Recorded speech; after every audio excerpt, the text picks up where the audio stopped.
tiek dalykų, aš kai žinai, žiūrėjau apie tave ten, ką tu darai, kuo tu užsiemi, tavo channelą, ten visus kitus dalykus, daugiau negu vieną channelą.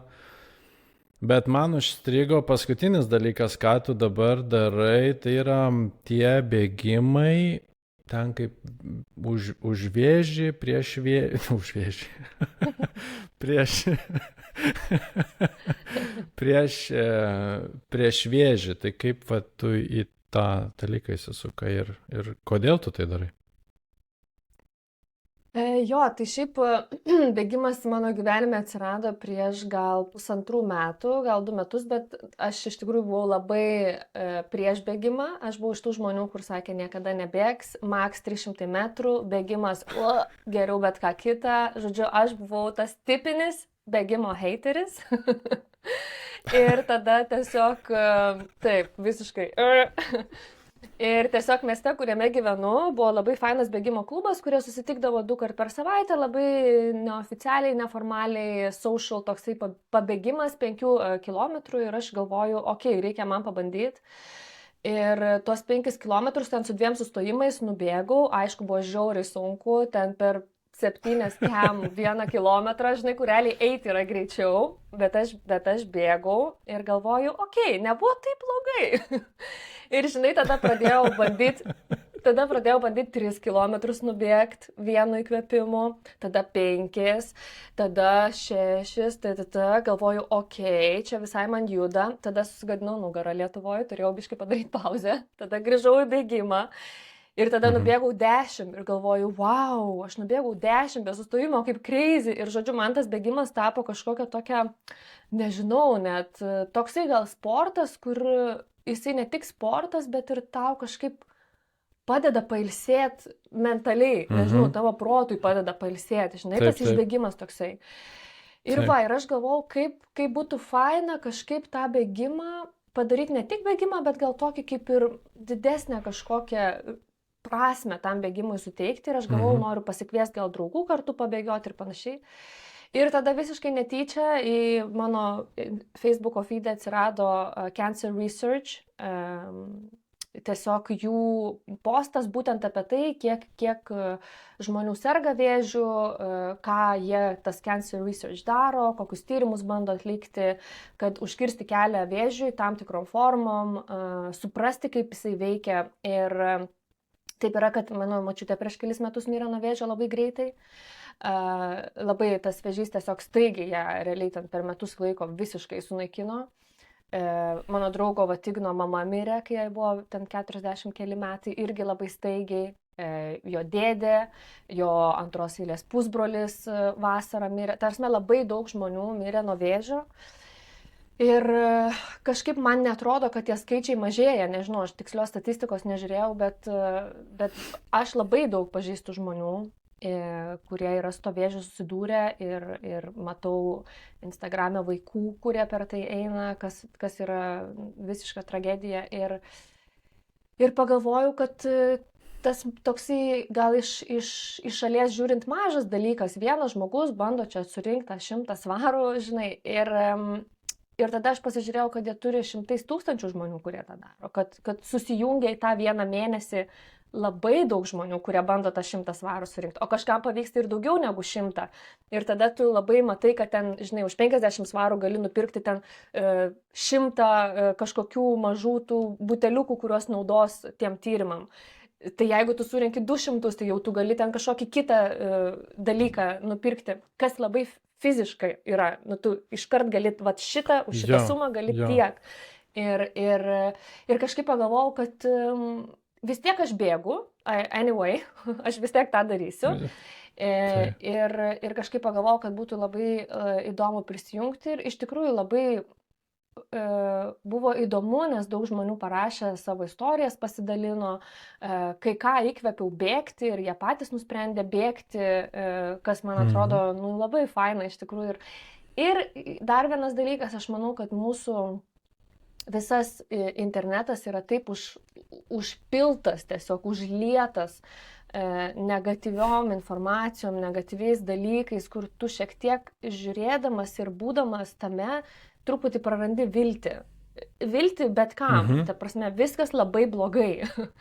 Ir man atrodo, kuo Ir daugiau bus mes blogiau. galim. Jo, Ir ir, bus ne, ir blogiau. be tokio Jo, prošvaisčio, jo, toks. kad tai mes jau taip ir važiuojam, žinai, nuo to COVID kažkur.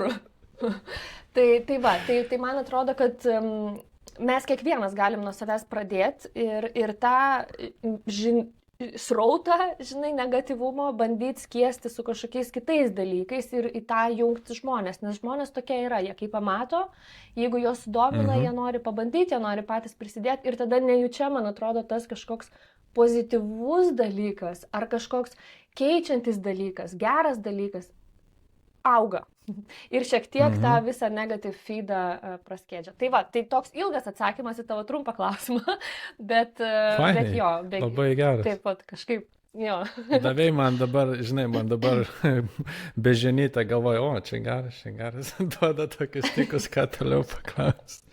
O aš noriu grįžti prie vieno pačioje pradžioje, tai buvai tas hateris ir pradėjai bėgti. Kas atsitiko, kad pradėjai bėgti? Mes iš haterio staiga pradėt bėgti, ar kažkoks draugas pasakė, gal tu pabandyk, ar tau, kad tiesiog pamatė ir toks kilo iš kažkur random, davai aš pabandysiu, ar kažkas va toks. Jo, tai aš prieš 2,5 metų pradėjau crossfitą ir crossfitą reikdavo bėgti. Bet ten būdavo labai blogai. Ten reikdavo bėgti 400 arba 800 ir tu kai dar kilnoji kažkokius svorus ir tada tau reikia bėgti, tos kojos kaip buratino, viskas labai blogai, viskas labai skauda. Toks žiauriai negatyv, žinai, jausmas. Tas bėgimas būdavo toks vyšnė ant torto, jau tau tikrai nebereikia. Bet tu turi dar bėgti. Ir aš paskui crossfitą sustabdžiau, kadangi grįžau į Lietuvą. Ir iš tikrųjų man, kai sako, kodėl tu vis postini, kai bėgi, kodėl tu vis tos video darai. Nu, žinai, atsiranda žmonių, kurie ten, tai jau negali prabėgti nenusifilmavus. Aišku, kad galiu. Bet, tai aš kažkaip vis savo Instagrame pamatydavau, kaip tas bėgimo klubas bėga.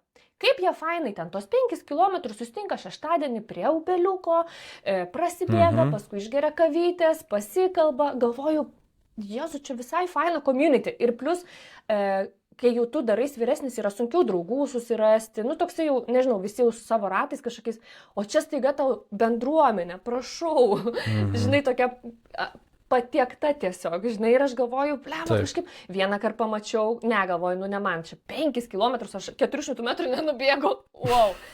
Ir kažkaip tai po truputį, kol žinok, visiškai vieną dieną aš atsikėliau, šeštadienį, ir bėgimas yra 9:20, Jėzau, kažkaip partarimas, 9:20 ryte, ir aš atsikėliau, žinok, 8 ryte, ir aš sakau, Ignai, šiandien bėgam.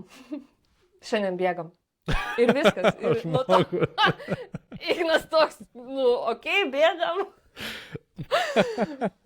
Jo, tai visiškai taip Ir iš tikrųjų, ką galiu pasakyti, kad man matymas to bėgimo, tų žmonių, žinai, biškį ilgiau pasižiūrėjau tą video. Iš karto man algoritmas pradeda mest daugiau to bėgimo ir man tada atrodo, kad visi bėgioja, kiek daug žmonių bėgioja, o aš nebėgioju. Reikia man irgi bėgti. Ir kažkaip taip ir užsisuko. Ir dėl to aš, kai filmuoju, ir aš irgi žinau tiksliai, kad yra žmonių, kurie galbūt nuo sofos atsigulė, žiūri tos mano video, bet jų galvoje po truputį rašos į sistemą, kad bėgimas visai yra faina ir įdomu pabandyti. Žinai, ir jie gal ne iš karto, jie gal po kelių mėnesių ar kitais metais, bet jie pabandys, o tada jie filmuos tos video. Tai it's all good. Taip, čia tas toks pozityvus. Matai, įdomus irgi dalykas yra tas socialinis aspektas, mes kartais, tikriausiai įsivaizduojam tą bėgimą kaip, iš karto elitiniai bėgikai, ten bėga bele kaip, ten jau treniruotės profesionalumo lygį. O kad tas bėgimas, kaip tu ir sakai, gali būti bėgti, tu gali sustoti, tu gali biškipai, tu gali vėl pabaigti, tu gali pamatyti gražų vaizdą, jį pažiūrėti, ar nufotografuoti, ar kažkam paskambinti, bebėgdamas, kad tas nėra, kad tas bėgimas nebūtinai turi būti, kad tu kažko, jeigu tu bėgiosi, jis natūraliai gerės, čia kaip ir su viskuo, jeigu tu treniruojasi gerėja, tu pradėsi ilgiau bėgti ir tai labai natūralus dalykas, bet yra tiek daug kitų socialinių, kaip pavyzdžiui, kaip ir su kitų žmonių. Tai yra fainai pasišnekėti iš kažkur ten kokį mechaniką iš ten, architektą, gėlininką, nu, žinai, iš skirtingus tų gyvenimų rato atėjusių žmonių susijungti ir staiga bėgimas jų sujungia. Tai yra labai, labai gražus, man atrodo, sporto juk esmė ir yra sujungti visus tos dalykus. Taip, ir aš šią vasarą mes ir Vilniaus maratone buvo galima bėgti 10 km. Ir realiai visiškai kitas jausmas yra bėgti su tiek žmonių ir mano realiai geriausias rezultatas buvo, nors bėgau tikrai į didesnės tas įkalnes negu šiaip per savo bėgimus, bet visa ta atmosfera ir taip smagu yra pabūto dalim ir nesvarbu, ar tu bėgsi 5 km, ar nueisi 3 km, nes ten visokių yra tų levelių gali pasirinkti, taip. Bet vien pabūti tame ir kaip žmonės palaiko ir jau ten atrodo viskas, mesiu aš tos batus per tvorą ir nebebėgsiu, bet tas palaikymas ir kažkaip tu jauties, kad wow, mūsų čia tiek daug, mes visi tokie skirtingi, bet susirinkom dėl vieno kažkokio dalyko ir mes dabar visi kartu tame esame, mes panašiai jaučiamės. Toks, man atrodo, labai reikia kuo daugiau tokių veiklų, kur mes visi kartu jaučiamės toj bendrystėje, nes labai mes esame iškritę, išsimėtę, vieni nuo kitų atitolę. Ir aišku, COVID prie to labai prisidėjo, nes mes išmokom būti to izoliacijoje, mes išmokom būti vieni su savim, su savo gyvenimu ir labai atitolom. Tai man atrodo, bėgimas, kažkoks kitoks sportas, haikinimas, visa tai labai mus gražina atgal. Net į koncerto nuėjimas, į didelio koncerto, aš buvau Jessica Shy ir ten irgi 20 000 ar 15 000 žmonių ir mes visi kartu, ir mes visi dainuojam tą pačią dainą. Ir kaip faina, mes dabar esam tik tame ir tik toje akimirkoje. Tai noris kuo daugiau tokių momentų ir į tai investuoti tiesiog, man atrodo, labai labai verta. Jo, vaibas, bendrystė, jo, tas labai labai veikia, ypač, bet ką, kad tu darytum. Ir labai gražiai, kad tu su tuo, tai kaip aš suprantu, tu buvai, apie vėžį dabar kalbant, apie tą vėžio tyrimo centrą, kad tu buvai vienas žmogus iš daugelio, kuris irgi taip, sakykime, sklaidą daro šitam tyrimo centrui. Ir tu prašai, prašai paaukoti, tau reikia iš viso tiesiog 100 svarų surinkti, ar 100 nuo žmogaus, ar kaip jie... Jo, tu tiesiog pasirenki, apskritai Anglijoje yra labai populiaru visom šitom charity. Visom šitom organizacijom. Visom šitom labdaros organizacijom. Aš tas patys, žinok, turėjau. Angliškas žodis galvoju ir aš galvoju, kaip lietuviškai pasakyti. Taip. You know, I'm from London. Ne.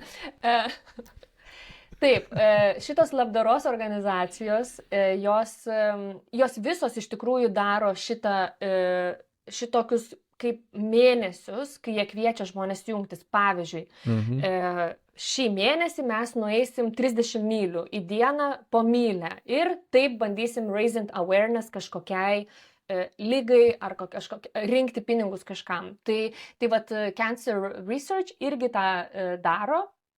Ir jo, susijungia labai daug žmonių ir pas jų labai padaryta patogiai platforma, nes tu užsiregistruoji, kad tu nori tą daryti. Tada tau atsiunčia marškinėlius, kad galėtum su jais bėgti. Ir tada susikuri tokį kaip tą pinigų rinkimo puslapį tokį. Ir ten minimalus toks targetas yra, man atrodo, 150 svarų. Tiesiog, kad tu motyvuotum žmonės prisidėti, kad tu motyvuotum, kad ir 1 svarų, kad ir nesvarbu. Tiesiog po truputį prisidėti ir pasiekti tą targetą. Tai 150 yra minimalus, bet jeigu tu jo nepasieksi nieko tokio, tai nueis 50 svarų tai organizacijai, nueis 20 svarų, nesvarbu. Bet tiesiog, kadangi tai yra toksai kaip tam tikras žaidimas, kur tu badai žmonės, mums čia tiek nedaug, iki ten 100, ačiū, žinai, pasidalinai, pamini, padarai tokį visą kaip kampeiną su tuo.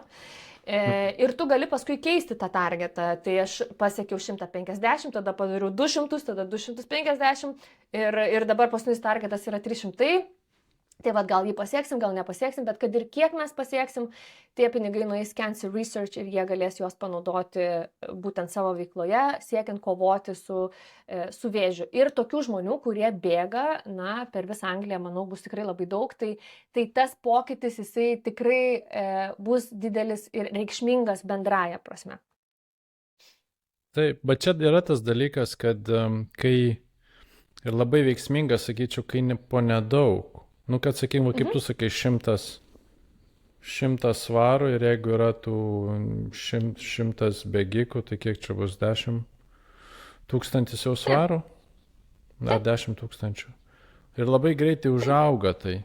Ir toks gaunas tokias sniego gniūžtės efektas, kur atrodo, kas čia tau tai 10 svarų, žinai, o 100 sujungt 10 žmonių reikia ir viskas. Ir jau turi 100. Taip, mes jeigu kažkas sakytų, vien nuo tavęs ten 200, jau dauguma pagalvotų, bet jeigu ten po nedaug. Tas labai protingas dalykas. O dabar sakyk, kaip bendrai yra, tu labiau įsitraukusi tą socialinę veiklą, kiek aš prisimenu. Ar palauk, ar ne pagalbos linija, ar kažkur tu ten tiesiog, ar mokymus kažkokius darėjai, ar kažką. Jeigu nusišneku, tai tu sakyk, bet mane pakoreguok. Jo, aš dabar einu šitą mokymų procesą, kuris trunka 6 savaitės, yra intensyvus mokymai, tai yra tokia pagalbos linija Anglijoje, Samaritans, ji veikia jau daugybę metų, tikrai virš 70 metų, manau. Ir tai yra pagalbos linija. Tai religinė ar ne? Ne. Samaritans ten kilo iš tos tokios, man atrodo, pats įkūrėjas pirminis galbūt buvo susijęs tam tikrą prasme ir jisai padėdavo žmonėms ir iš to kaip gerasis samarietis žmogus, kuris padeda. Bet, žodžiu, dabar veikla Samaritans yra tokia, ta linija vadina Suicide Line, kadangi skambina labai daug žmonių, kurie galbūt išgyvena tą krizę arba jie yra situacijoje, kurioje jau jiems atrodo nebėra kito kelio, tai jie skambina Samaritans. Ir tai yra labai iš tikrųjų naudojama linija, kiekvieną minutę skamba telefonas.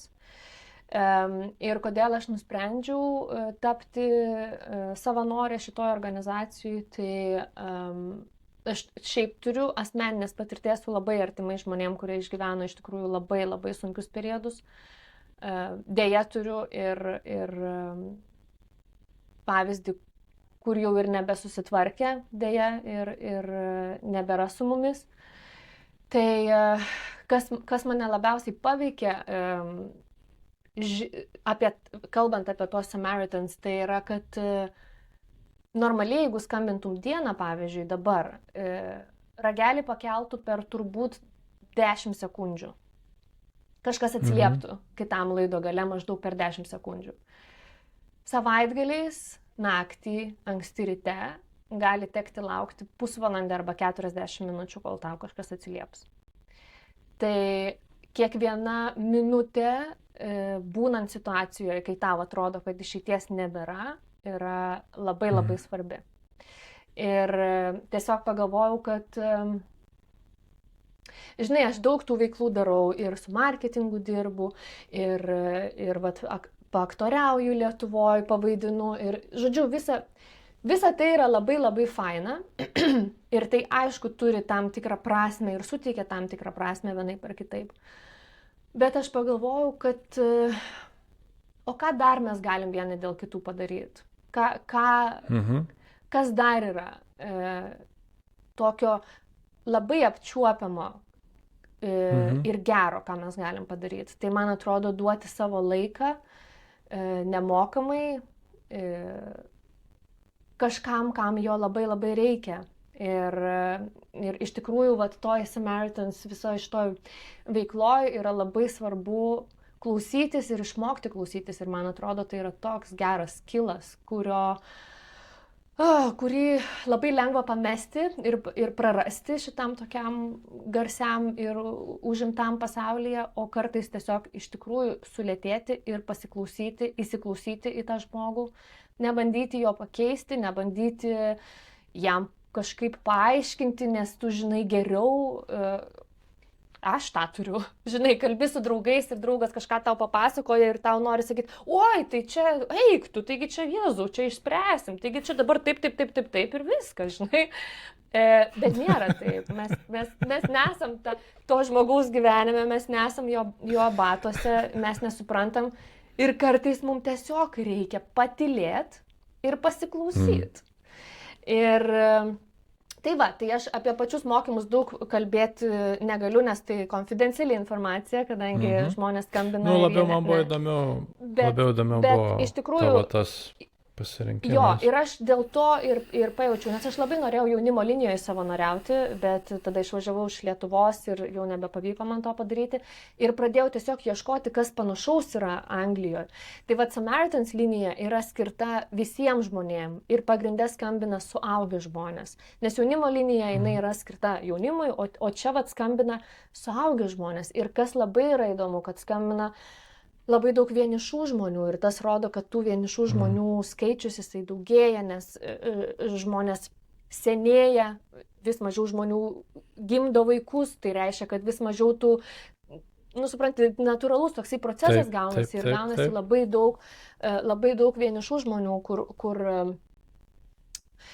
mes turim jiems padėti, mes kaip society turim jiems padėti. Tai va, tai man atrodo labai įdomi veikla, labai prasminga veikla ir ir buvo viena iš veiklų, kur aš iš tikrųjų norėjau pabandyti, norėjau suprasti ir labai džiaugiuosi, kad ta galimybė tokia atsirado iš tikrųjų.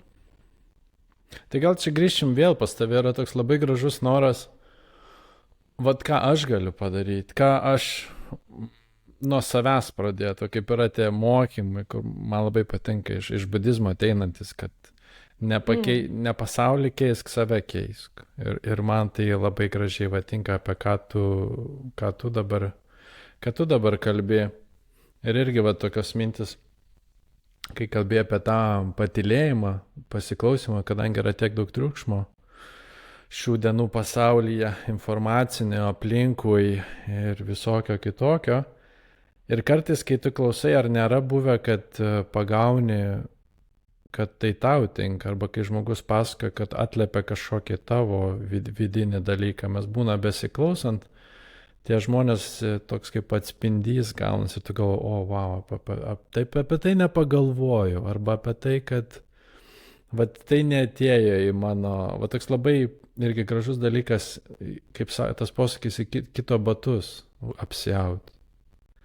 Mes ir grįžtam prieš tai, apie ką aš šnekėjau, mes gyvenam tokiuose burbuliukuose, savo susikurtuose burbuliukuose.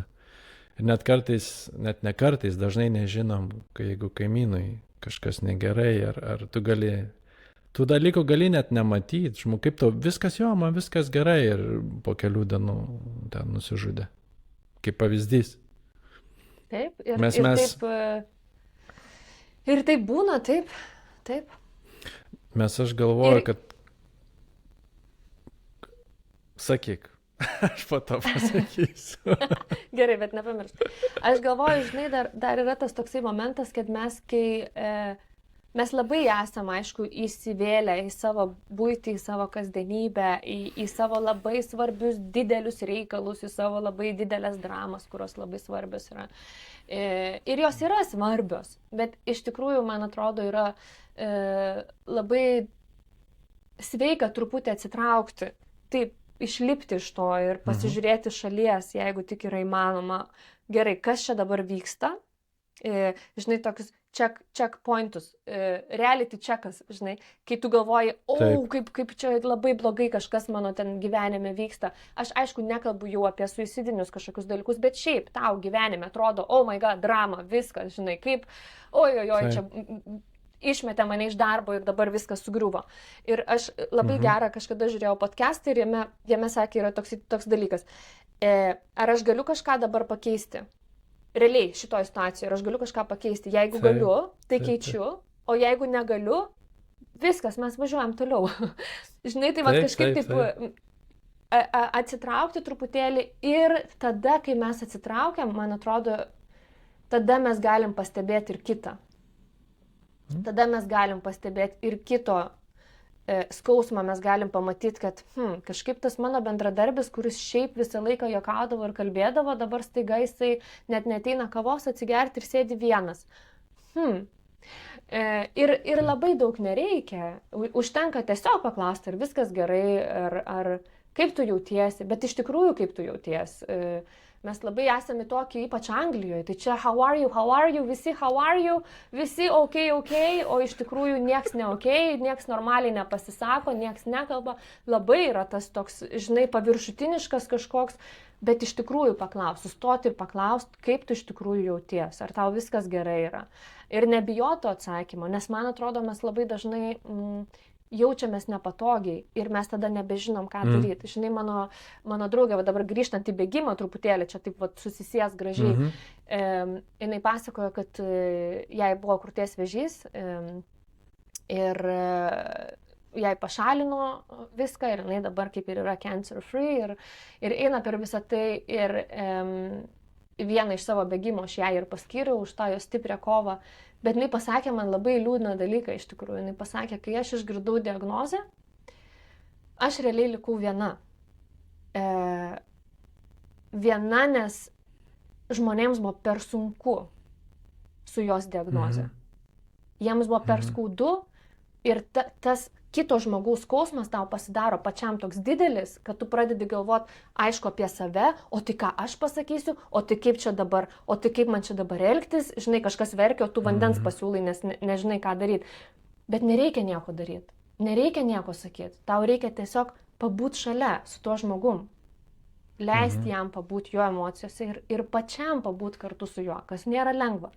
Bet va, kai mes, sakau, atsitraukiam truputėlį nuo savo svarbaus, labai didelio tokio, kurių mūsų pačius labai jaudrina tas mūsų gyvenimas, pagalvoti, ką aš galiu padaryti, ką aš galiu pakeisti, jeigu nieko negaliu, važiuojam toliau ir per tą atsitraukimą biškį būti truputį labiau aware ir atliepti tą kitą žmogų. Man atrodo labai svarbu ieškoti to ryšio su žmogum, nes tai yra labai svarbu. Mes esam socialios būtybės, mums reikia žmogaus, kad ir kaip mes bandytumėm paneigti šitos dalykus ir galvoti, aš vienas viską galiu.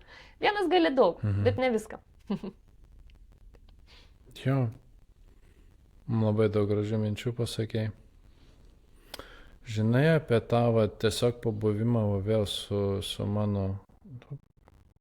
Sūnus mane labai išmokino iš tikrųjų, kad kai jam būna, sakykim, tiesiog ateina piktukas ar kažkas, ar susigraudina, ar verkia, tiesiog prieiti, apsikabinti ir tu labai jauti, žinok, tą emociją, nes jinai taip užkyla, būna toks emocinis pikas, žinai, kai tikrai ten viskas viduje griaudėja. Ir tu tiesiog būni šalia ir po kurio laiko nieko neskai, būni kartu apsikabinęs, kartu kvėpuoji, tu su juo. Ir po to tu jauti, kad taip, kaip ir mes visi jautėm, kaip nukritom ir kaip skauda ta koja ir nubėgi pas mamą, mama apsikabina ir staiga tas... Per daug ten žodžių nereikia, ten reikia toks, žinai, kito žmogaus, tas toks energetinė šiluma, aš tikiu energetinius apsikeitimus ir kad mes labai, tai labai iš tikrųjų stiprus dalykas, nematomas, bet mes labai jaučiam. Aš labai, aš tom tikiu ir pats net jaučiu, kai susitinki su kitu žmogum, tu tiesiog gera viduje, kaip faina, būti įsiskirti nenori. O kartais eini į kambarį ir tau toks, jauti tas toks, žinai, biški atstumimo procesas. Tai jo, man atrodo, kad tai yra... Ir kitą norėjau, kodėl man labai patinka haiku poezija. Ir todėl, kad ten yra labai daug stebėjimo gamtos. Jeigu tą vadinkim tradicinę, tai tu ateini į mišką ir tu stebi. Ir grožis yra tame, kad tu haiku susideda iš tokių mažų detalių, pro kurias atsiveria, vadinkime, langas į kažkokią gilesnę egzistencinę ten. Tai tas labai graži praktika, yra toks, žinai, vaikščioti ir matyti tas detalės, tada tu, kaip tu sakai, tu atsitrauki Ir tu stebimės, kitaip tu nepamatysi, jeigu tu šnekėsi, jeigu tu galvosi apie ten kiaušinienę su kumpiu ar kažką, tu tiesiog tų dalykų, tų detalių nepamatysi ir bendrai kaip, ar įsivaizduok nieko neveikti. Vat vakare skirks laiko, nieko neveikti, išeik pasivaikščiok, bet tik pasivaikščiok. Be telefono, be nieko neveikti. Tikriausiai dauguma iš mūsų išprotėtų, mes nežin, kaip nieko neveikti. Taigi tiek, žinai, čia toks, kaip tie spirgučiai keptuviai. Tai tas dar labai gražus, va tie irgi posakis, ateina žmogus pas vienuolį, sako, o kaip būtų fainai visą pasaulį. Oda, žinai, tokia minkšta oda, apdengti visą pasaulį, kad aš galėčiau visur minkštai vaikščioti. O jam vienuolis atsako, tai tu savo tų batų, viduj batų pasidaryk odinius ir kur tu eisi, tau bus minkšta. Tai žinai, toks labai, čia viskas irgi taip gražiai labai judas. Ir ta mintis, va, kur sakei, nepamiršk, tai mes labai gal išmokom kaukės. Labai gerai išmokom susikurt kaukės. Labai mes esam skirtingose vaidmenyse ir gal kartais tapom tokie geri, kad patikėjom, kad va, ta kaukė ir va, aš taip turiu elgtis. Kai buvo pavyzdys, žinok, va, įdomus ir aš po to galvojau, kaip aš turėjau elgtis. Mes jau iš Lidlo aš pareinu, sudėjau maišus į mašiną, atsisėdu. Ir prie manęs prieina žmogus, panašus į benamį, gal ne benamis, nežinau, bet, prašo tų centukų. O aš neturiu centukų, aš tai kortelę turiu. Ir aš jam nuoširdžiai pasakiau, kad, aš neturiu tau. Ir jisai nuėjo. Bet aš po to taip pagalvojau, gal kitą kartą man gal reikėtų tiesiog sakyti, žinai, kad davai, einam į parduotuvę. Aš nežinau, čia 30 eurų, sakykim, 30 eurų, tu susirink, aš sumokėsiu. Ir man po to tik tokia mintis atėjo, kartais toks, žinai, toks kitaip kažkaip pažiūrėti tą situaciją, mes kaip ir neišpikta, jeigu turėtum tų centukų, tai ir duotum, bet dabar... Taip. Kad tų centukų nelabai kas bet turi aplinkai. Nelabai, bet iš tikrųjų su šita situacija aš turiu tokią istoriją. Aš Lietuvoje, Mindaugo Maxima, veiksmas Lietuva, Mindaugo Maxima. Diena. Pasistato mašiną ir einam per parkavimo, ten tas duris, žodžiu, Maximas. Ir irgi žmogus prašo pinigų. Ir aš galvoju, kaip ir tu, galvoju, neturiu grinų, aš jam nupirksiu bandelę. Žodžiu, aš ten gal pati studentė buvau. Čia labai senai buvo. Ir aš labai džiaugiuosi, taip išnešu jau tą bandelę.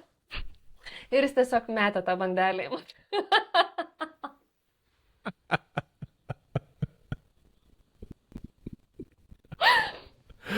Jisai sako, bet tu gero prašau, ne tavo bandelės.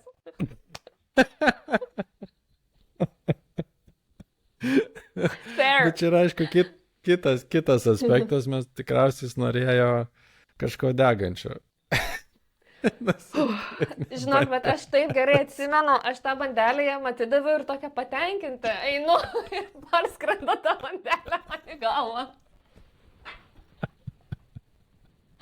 Bet žinok, tas momentas buvo toks tikras. Realiai jis prašė pinigų. Paprastas klausimas, žinai, be interpretacijos. Turi pinigų?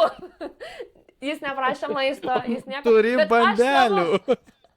Taip, o aš savo interpretaciją padariau ir man atrodė, kaip aš geriau už jį žinau, ko jam reikia. Jam reikia bandelės, ne pinigų. Tai labai puikiai pamoka, žinai, šito. Mes nespręskim apie kito žmogaus needs. Va, vėl, aš tą ir norėjau pasižiūrėti, kaip vėl gražiai jungiasi su, taip pat klausimo linijai. Kaip, toj. Aš ėjau mokymus, žinok, jie buvo pirmoji, kaip ten vadinos, psichologinė pagalba. Aš irgi Vat šitos baigiau aš tu, darbe. jo, kur tai ten irgi, va tas įdomi, kad tu prieini ir tiesiog, va, nueinam kavos. Ir tu nueini ir dažniausiai tam žmogui būna su kitais, jie patys atsiveria. Bet jie vat irgi, man atrodo, jie turi pajaust, kam gali atsiverti, nes tu kitam atsiversi, tai jisai šaukiantis išbėgs į gatvę.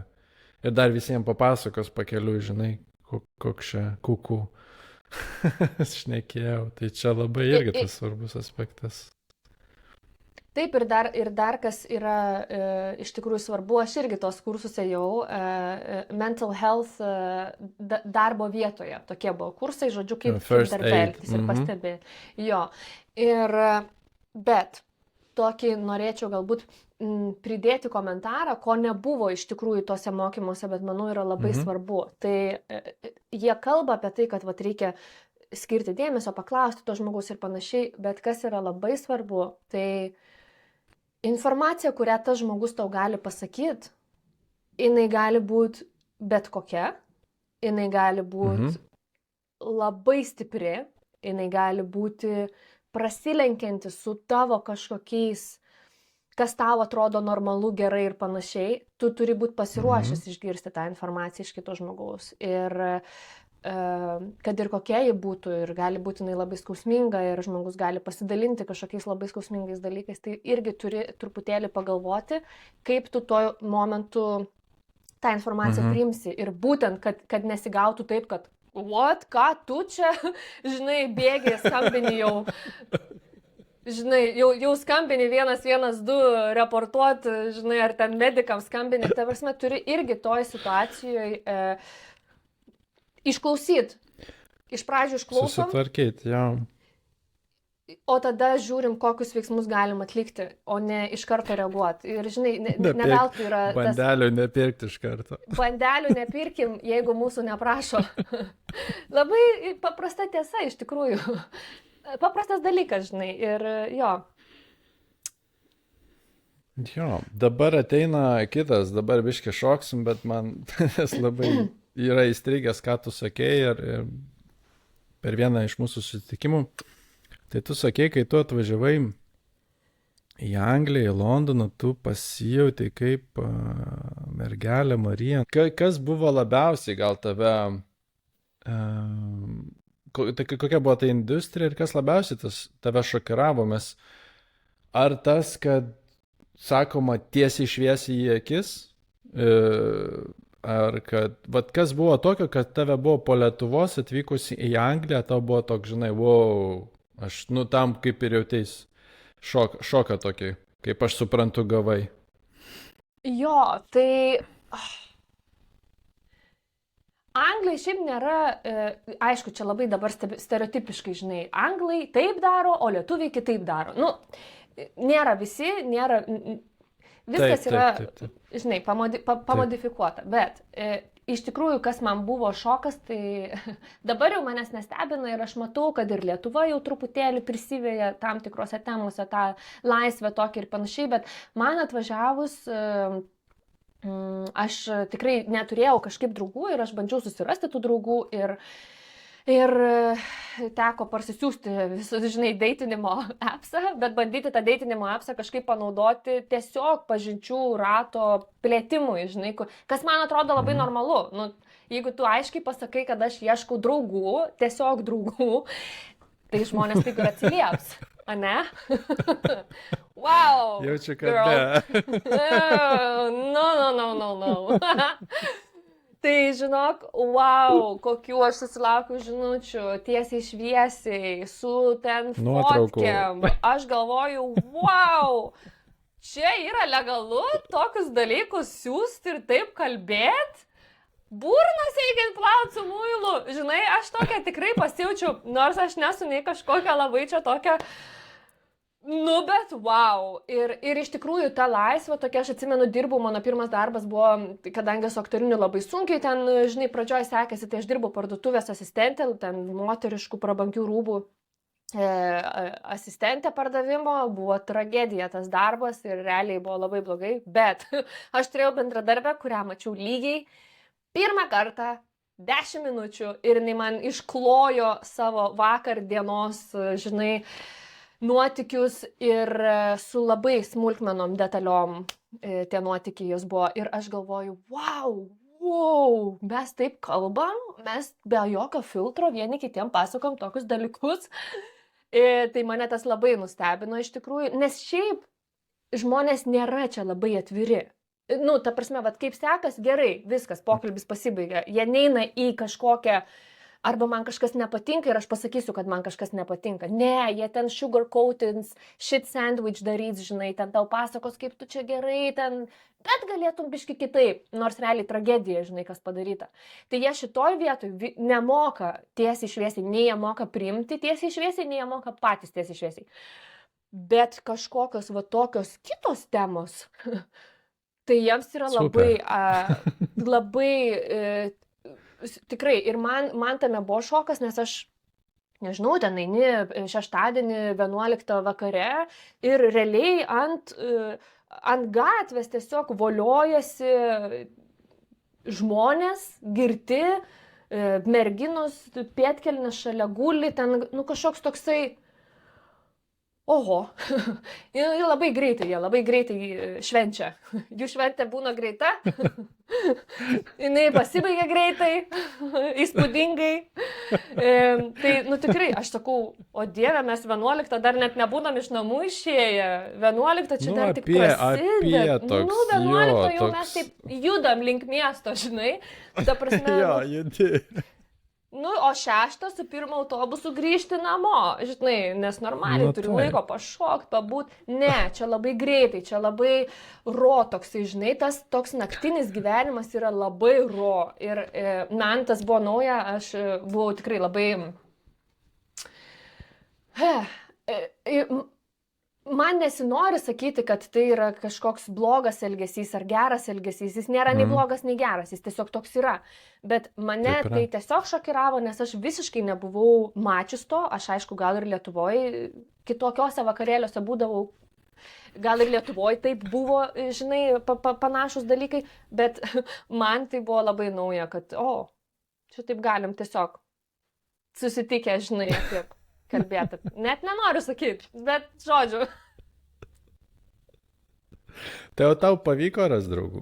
Ar pavyko rasti draugų per va tokiu būdu? Tai vat, nu... Ar jie kažkaip kitaip atėjo? Labai kitaip atėjo. Iš tikrųjų, aš Anglijoje esu 10 metų, tai aš pirmus 6 metus galiu pasakyti, kad draugų neturėjau visiškai.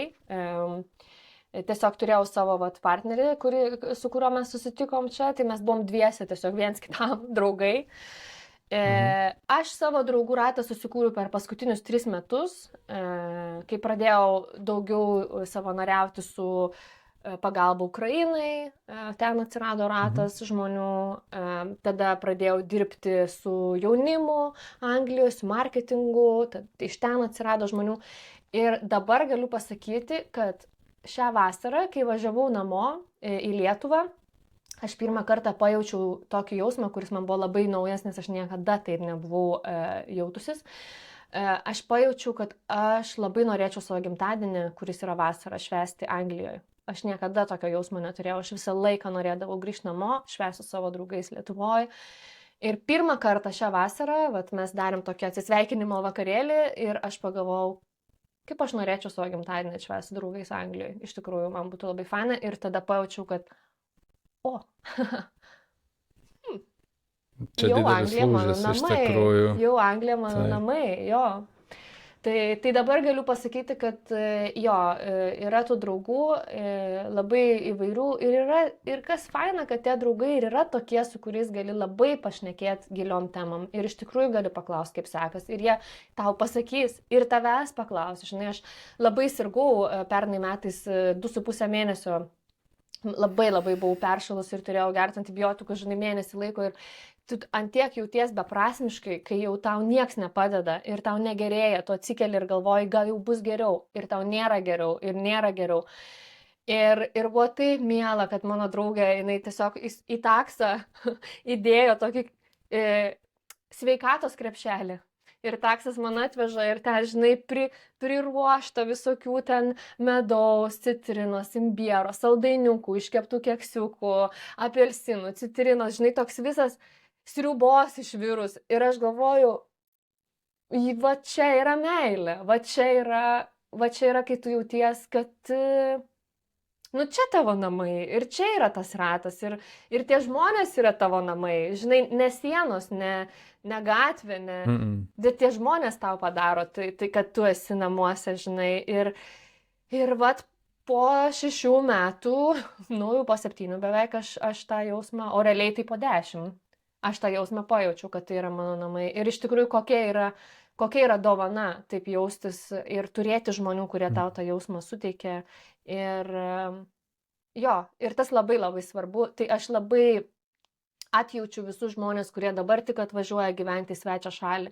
Tikrai yra sunku, ypač jeigu reikia naujos kalbos mokytis, bet noriu pasakyti visiems tiem žmonėm, kurie galbūt ir klausys ir žiūrės mūsų šitą pokalbį, ir jeigu jie yra toj situacijai, kur tu esi toj naujoj vietoj, tu nieko nepažįsti ir tam atrodo šakės. Tai visa tai praeina ir labai svarbu yra tiesiog atrasti tos žmonės, jie atsiras, būti tam atviru ir nepamiršti, kad jau vien tai, kad mes išvažiuojam, kad mes mokomės naujos kalbos, kad mes atrandam naujus dalykus, suprantam naują sistemą, taisyklės, mokesčius, čia tiek daug visko yra. Jau vien dėl to toks žmogus yra realiai hero ir vien dėl to tas žmogus yra iš tikrųjų toks stiprus ir tos stiprybės nepamiršti, net jeigu kartais atrodo labai labai sunku ir viską čia reikia mesti ir grįžti atgal. Tai kartais tai reikia, bet labai visiems linkiu sėkmės iš tikrųjų nusiraminti, įvertinti, kiek daug jau padarei, vien kad esi ten, kur esi, o žmonės ateis, jeigu tik tai leisi jiems ateiti ir bus atviras. Ir žinai, aš dar tokį dalyką Anglijoje būdama, aš visą laiką savo sakiau tokį dalyką, kad aš nenoriu bendrauti, man nereikia draugų tik tai dėl to, kad aš turėčiau draugų. Aš noriu žmonių, su kuriais aš būčiau draugė ir Lietuvoje. Tai yra žmonės, su kuriais aš iš tikrųjų noriu draugauti. O ne dėl to, kad man vienatvė yra labai sunki, tai aš jau geriau čia su bet kuo prisikviesiu, pilną namą, bet kokių žmonių ir jau čia mes visi draugai, žinai, nors man neįdomu, nei aš turiu ką su jais kalbėti, nei mum iš jis pakeliui, žinai. Šventė. Tai aš tos taisyklės ir laikiausi ir dėl to man tiek užtruko, bet kiek užtruko, žinai, man atrodo geriau tegul užtrunka, bet atsiranda žmonės, kurie tam tavo gyvenime bus ilgai laiko patikrinti ir vat. Tai va, namai, namie. Namai. Labai gražus ir labai gilus žodis, kas yra namai. Aš irgi visada galvojau, kaip kažkada galvojau, kas yra tėvynė, kas yra namai, tie tokie, gal net dažnai kasdieniniai, beveik kasdieniniai žodžiai, bet kurie turi daug gilesnę ir manau, kiekvienam labai asmenišką prasme. Mes, namai tai tikrai yra žmonės. Tu su tai žmonėm namus gali pasidaryti bet kur, netgi paprastoj palapiniai. Gali labai jaukiai įsikurti tą palapinę ir tą namų židinį. Tas namų židinys yra toks metaforiškas labai dalykas, bet jį turėti ir jį sukurti ir jį puoselėti, tai čia yra tikrai tas. Tai labai gražu, kad tu tai atradai iš tikrųjų. O kaip tau gavosi su draugais Lietuvoje, ar atkrito, ar visgi išsilaikė tie santykiai, ar pakito kažkiek, mes atstumas nenori šiek tiek duoda? Aišku, buvo kas atkrito, bet manau, tai būtų įvykę net jeigu aš būčiau ir gyvenus Lietuvoje. Žinai, man atrodo, tas santykis su žmonėm, mes apskritai kažkaip, nežinau, gal Hollywoodas mus tiesiog šiek tiek truputį suklaidino, žinai, tikėjimu to, kad mes atrandam žmonės ir tie žmonės yra visam gyvenimui. Ir aš čia kalbu apie draugus, apie antras pusės, mes galvojam, kad mes visam gyvenimui. Aš nelabai tuo tikiu, aš nelabai tikiu, kad apskritai kažkas yra visam gyvenimui. Dėl to ir santuoka man yra, žinai, įdomus konceptas labai. Bet aš manau, kad santykiai keičiasi ir su draugystėm yra toks dalykas. Aš dar gyvenau Lietuvoje, tiesą sakant, ir mano labai geras draugas man uždavė tokį klausimą, kadangi aš išvažiavau mokytis į Vilnių, jisai liko Klaipėdoje ir mes susitikdavom kas 3 mėnesius ir tie susitikimai tokie vis keitėsi ir jie tapo vis kitokie ir jisai vieną kartą manęs paklausė tokį klausimą, kurį aš iki dabar atsimenu ir labai dažnai pati savęs paklausiu santykiuose, kai vertinu kitus savo kažkokius santykius. Jisai manęs paklausė, Ieva, ar mes esam draugai, ar mes tik to prisiminimas esam? Ir tai buvo labai geras klausimas. Yra tų santykių, kur tu laikaisi vienas kito, nes tarsi turėtų kažkas būti, turėtų tas santykis būti, nes juk mes taip gerai darželį sutarėm, mes juk geriausi draugai buvom darželį. Kur, kodėl, arba mokykloje, kodėl, kur. Tai vat aš tą tokį reality checką pasidarau ir aš manau, kad tie žmonės, kurie atkrito, jie būtų atkritę ir taip, nes tiesiog jau mūsų nebesiejo dalykai. Žinai, ypač, pavyzdžiui, su klasiokais. Tu klasėje esi su žmonėm visiškai random, atsitiktinė tvarka, jie yra sumesti. Tu su jais gali neturėti absoliučiai nieko bendro. Universitetas jau šiek tiek kitaip, jau tu esi su žmonėm, kurie bent jau turi tą patį norą būti toj profesijoje ir panašiai. Jų ten daugiau šansų, kad jūs galbūt išliksit. Bet draugystės yra toks dalykas. Į jas reikia šiek tiek investuoti. Aš nesakau susirašinėti kiekvieną dieną po 100 000 žinučių ir panašiai. Bet jas reikia investuoti. Intencija turi būti, žinai, ir jeigu tos intencijos nėra, kurį laiką nėra, nes aišku, žmogus gali būti tam tikroje situacijoje, kuris nenori su niekom bendrauti ir viskas gerai, bet jeigu tai yra ilgą laiką ir ta draugystė, pavyzdžiui, yra stumiama tik tai iš vienos pusės ir tu inicijuoji, susitinkam, einam, skambini, tu po kurio laiko pasijauti labai tuščias, nes tu viską išdalinai, o atgal nieks tau negrįžta, nes tu stumi tą vežimą kaip Sizifas, tą akmenį, žinai, ir niekur nes tas neveda. Tai tokių draugysčių buvo, man buvo labai skaudu jas paleisti, bet aš supratau, kad reikia jas paleisti, nes tai yra mano resursai, kuriuos aš atiduodu ir aš nieko nebegaunu atgal. Tokios draugystės, jos natūraliai tiesiog. Ir jas reikia paleisti, aš manau, nes tada tu palieki atvirą erdvę naujiems žmonėms ateiti. Ir tų žmonių atėjo, aš turiu Lietuvoje turiu naujų draugų, kuriuos turiu atradus per paskutinius realiai 1 metų, su kuriais man labai įdomu, su kuriais mes labai atrandam vieni kitus ir eksplorinam, žinai, tą pasaulį ir renginius, nuotykius ir panašiai. Ir einam pabėgioti, žinai, gal čia tas po 30 metų toksai dalykas yra. Visi dabar bėga, kaip žinot, kad žmogui virš 30 metų. Jis bėga maratoną, jis važiuos į Japoniją.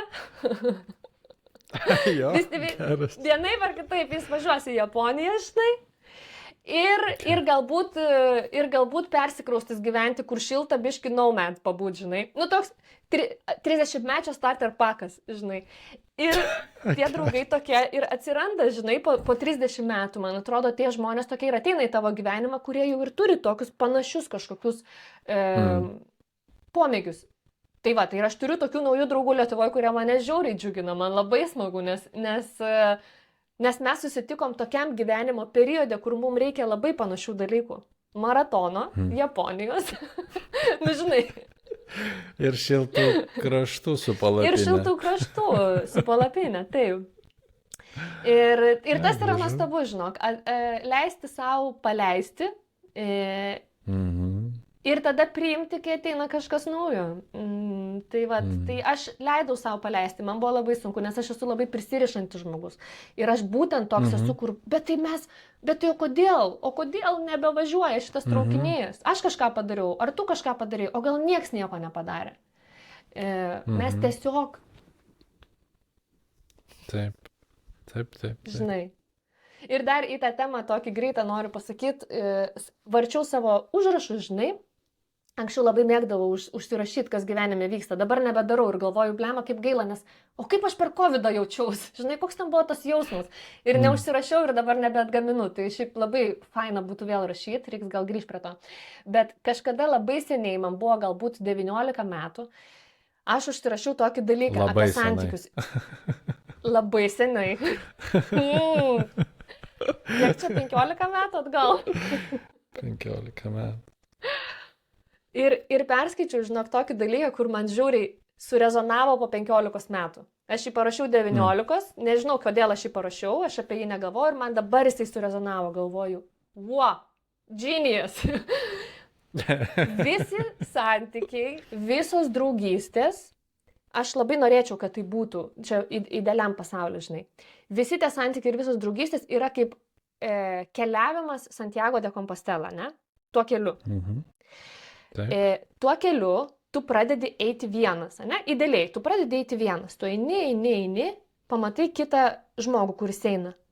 O, labas, mes einam tokiu pat greičiu šiandien, tai mes einam kartu, mes pasikalbam, labai fainai, bet mano draugui čia kažkas atsitiko, jis nori biškai kitų kelių eiti, okei, ačiū, buvo labai malonu, jis nueina kitų kelių, tu tiesi savo Santiago de Compostela. Exactly. Mes ir tu pabaigi kelionę vienas. Mes kažkurį tarpsnį paeinam kartu, nes mums pakeliui, nes mes einam tuo pačiu greičiu, nes, nežinau, mes norim į tą pusę eiti, mes nenorim sustoti, mes abu norim eiti. Perfect. Bet kai tik tai mūsų išsiskiria, mes esam du atskiri žmonės. Tu nori sustoti, tu nori miegoti čia ir išgerti vyno, super. Gražios kelionės, buvo labai fainas tavim paeit. Ir tu toliau eini vienas. Aišku, tu gali vėl tą žmogų po to sutikti.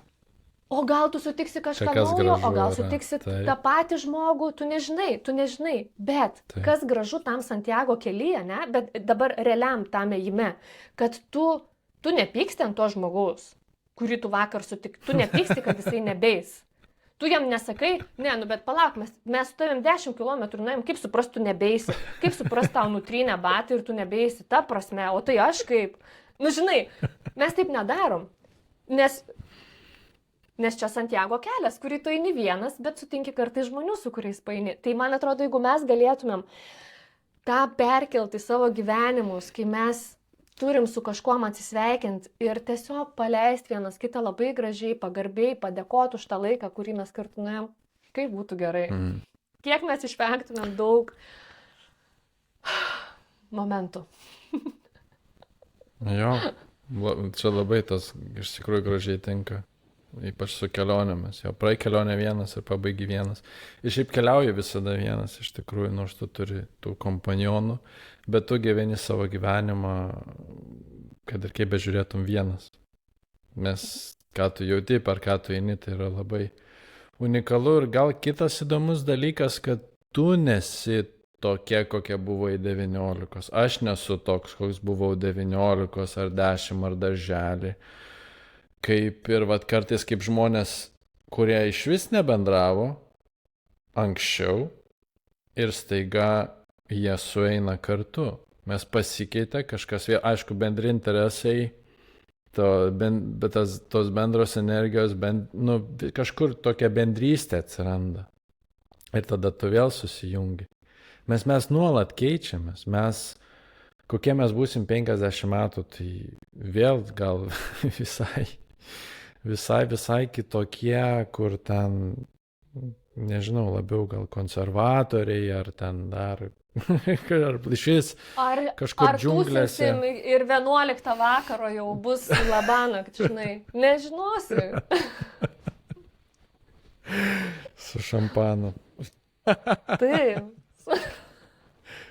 Taip, su šampanu 10:30 jau eisi miegoti. Nežinosi, tikrai. Ir žinai, ką tu ir sakai, kad mes labai keičiamės ir būna žmonės, su kuriais tu nebendrauji labai dažnai ir tada susitinki ir tu tikiesi, kad tas žmogus vis dar tas pats. Tu bendrauji su tuo mantu, kuris buvo toksai ir mes tai tą veikdavom, kaip suprastų dabar nebeveiki taip, o kodėl? Bet tai neveikiam dar kaip. Jo, kodėl tai ne 8 miegot, what? Aš atsimenu, ten, žinai, klasės vakarėliuose mes eidavom 3 miegot, kaip suprasta 8 eini miegot, what? Taip, žinai, bet taip ir yra. Bet va čia tavo labai gražus, tavo draugo tas pasakymas, mes nešiojam vienas kito prisiminimus ir net kartais neleidžiam tam naujam žmogui, tam naujam draugui ateit. Tai naujai Ievai ateit pas mane į gyvenimą. Bet Ieva buvo ten mokykloje, darželį, universitete, va tokia Ieva.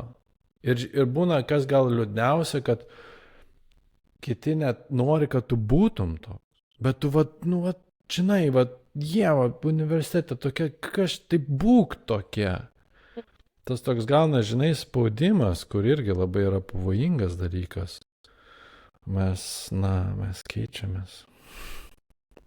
Taip, ir manau, ypač, žinai, su tokiais dalykais, kai žmonės nusprendžia nebevartoti alkoholio, eit miegot anksti, žinai, atsiranda kažkokie kitokie poreikiai, tas labai pasijaučia, kad žmonės tada galvoja, kas šis tam atsitiko, kažką tu toks nelabai jaučia man.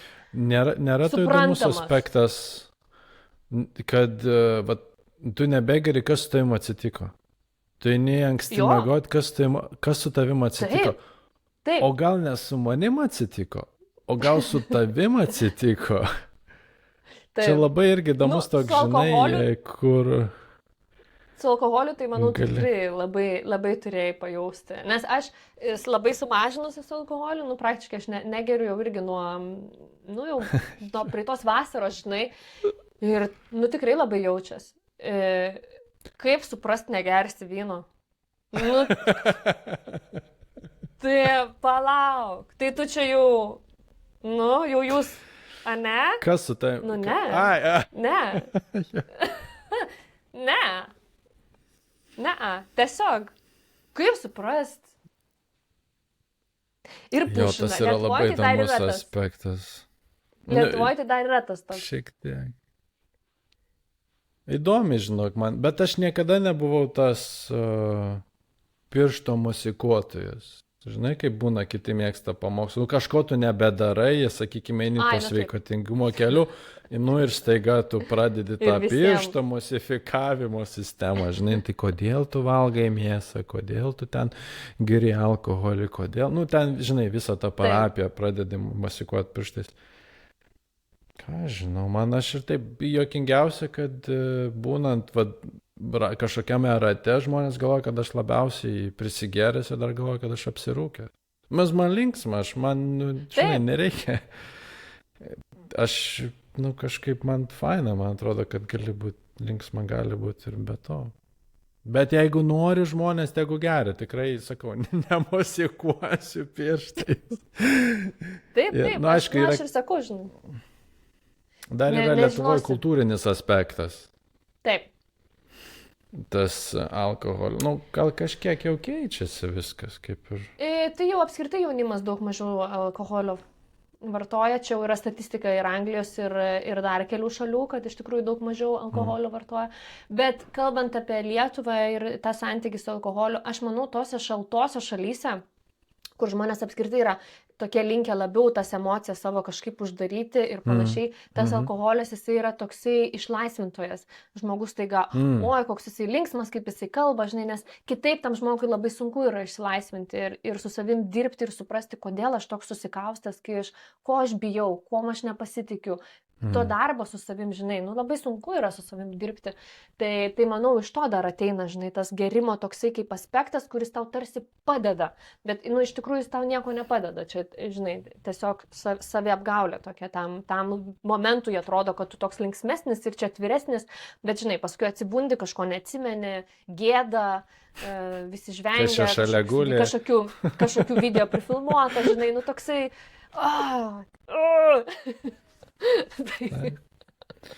Čia labai vėlgi apie tai grįžtant, postabą įkėlus apie, kur klausėjai, aš labai mėgstu tą autorių, tai Gabor Mate, man jis labai patinka. Ir tu įkėlė ir man atrodo, čia irgi tas iš savo vidinio vaiko, iš tų visų ateinančių vaikystės potyrių, kur, žinai, taip nedaryk, taip negalima. Čia būk ramiai, neverk, nešauk, nepyk, ir iš to, žinai, ir atvažiuoja visas tas dalykas, kai tu ateini tokius mokymus ir tau paprastas dalykas, įsivaizduok save mažą ir tu dabar ateini ir apsikabini. Ir man tai viduje net tada ašaros kaip sunku net ateiti savo viduje, apsikabinti ir pasakyti, ten tam mažiukui, mantukui viskas gerai.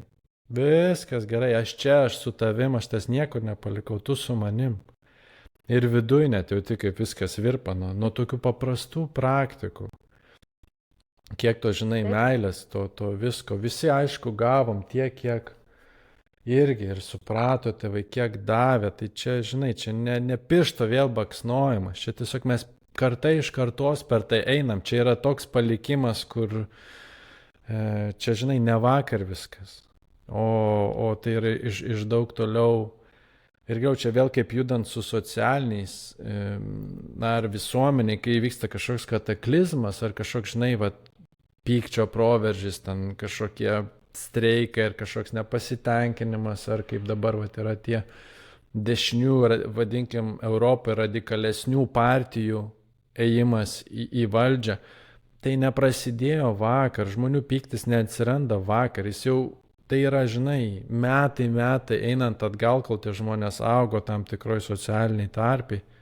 Tai viskas, žinai, kaip augalas, jis užauga. Tas sėkla, ko laiko reikia užaugti, bet tai neprasideda vakar ar užvakar, tai yra daug. Tai aš taip pat manau ir su tais visais dalykais, kur mes, kad ir tas pats alkoholis, kitiem tai yra būtent tas išlaisvinantis dalykas. Mes labai sunku, žinai, įsivaizduok, aš atsivert, kam čia atsivertų, čia staiga atsiversiu, ne tam žmogui čia pasijuoks, tai tada dar labiau užsidarys. Toks, žinai, gausis Taip, labai. tai mūsų tėvai, žinai, ir seneliai apskritai gyveno tokiu periodu, kur pasakyti kažką tai reiškia, kad tu esi silpnas, pasakyti kažką tai reiškia, kad tu čia skundės, bet visi tam pačiam. O kodėl tau sunku? Tai visi mes tam pačiam mėšlė. Tai o kam man nesunku? Žinai, ir tada tau net nebuvo progos, kam pasakyti. Tai mes jau gyvenam tais dėkingais laikais, kai mes galim leisti savo tyrinėti ir suprasti, žinai, kas įvyko. Tai ir atrodo labai svarbu tą padaryti. Ir čia ne tiek apie tai, ką tėvai padarė blogai ar gerai, ar visi tėvai padarė ir padarys blogai. Čia faktas, nusiteikim, visiems vaikams reikės terapijos vienu ar kitokiu gyvenimo periodu. Žinai, 3 metukų vieną kartą neapkabinai, kai verkė, netlėpiai to, žinai, momento, nu ir viskas, užsifiksavo ir važiuojam. Tai čia, žinai, čia nuo to nepabėgsi, that's life, bet man atrodo, tas tyrinėjimas ir tas ieškojimas yra ne tam, kad kažką apkaltinti, bet kad pačiam suprast, kodėl aš taip elgiuosi, kodėl man sunku tas ar kitas, žinai, dalykas. Man sunku, nes aš taip jaučiausi ir aš dabar galvoju, kad visi galvoja apie mane taip, bet iš tikrųjų tai čia mano yra insecurities, kuris atėjo iš ten. Man atrodo, kai tu pradedi, žinai, kaip tam vaikystės žaidime, kur sujungi skaičiukus, taškiukus su linija ir gaunasi, žinai, paveiksliukas, tai va čia yra tas taškiukų jungimas, kur tu jungi ir galvoji,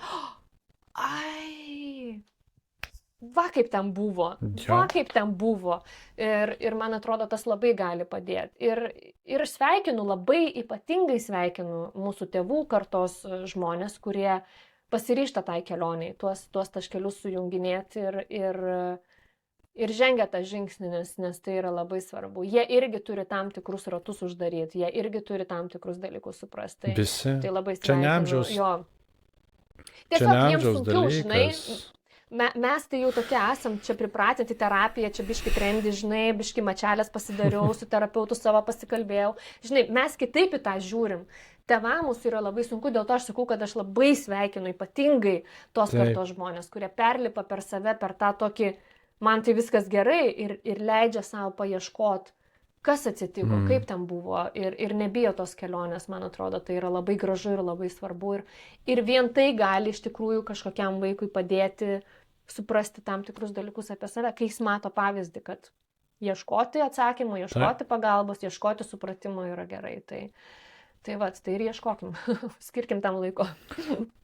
Taip, labai gražu tas ir po to ryšį gali sukurti dar kitokį, iš naujo sukurti dar ryšį, naują ryšį su savo tėvais, kas yra labai gražu, mes tu kaip jau esi užaugęs, yra tėvai ir tas toks labai gražus, kai vėlgi tai keičiasi. Viskas keičiasi. Ir gal man atrodo, tai yra pats gražiausias gyvenimo kaip pasakyti, gal aspektas, kad iš tikrųjų nieko nėra stabilaus. Mes kad ir kaip norim viską, žinai, taip tą inkarą nuleisti, taip čia, nu, kad jau laikytųsi tas laivas, bet, nu, gyvenimas turi va tą gražią savybę, jisai gali vieną tokią bangelę pakelti tau ir tau tą inkarą laivą ten, žinai, visai nuplaus. Tai va. Jo, vienintelis stabilus dalykas, kad nieko stabilaus nėra. Taip, taip.